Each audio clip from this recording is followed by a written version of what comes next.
Hi guys and welcome back. Today we're going to be looking at how to use Xlookup on your worksheet here on Excel.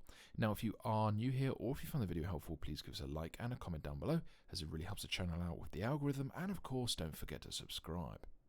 Okay, so Xlookup, what is it and what does it do? What it helps you do is look for certain ranges, and then it will spit the information you require in a separate box. So you can see right here we have these files. We have the different countries and their phone prefix numbers. So we're going to use and create a lookup. Okay, so let's start here and let's put in, for example, equals, and we'll type in Xlookup.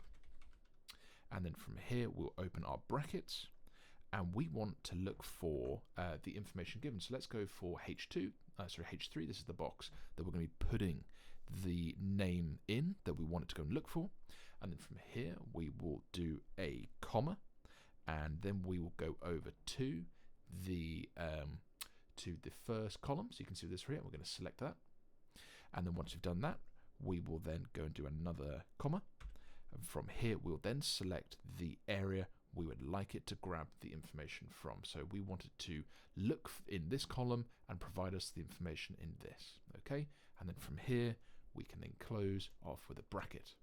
So at the moment we haven't found anything. Let's color change this just so we know what we're looking for, and let's go in and type in India. Click enter and you can see it's gone and found India and the corresponding code.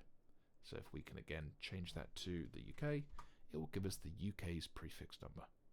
Of course, you can go back and you can change to your heart's desire the columns where it looks for that information. Hope that was helpful. Thanks for watching. Don't forget to like and subscribe.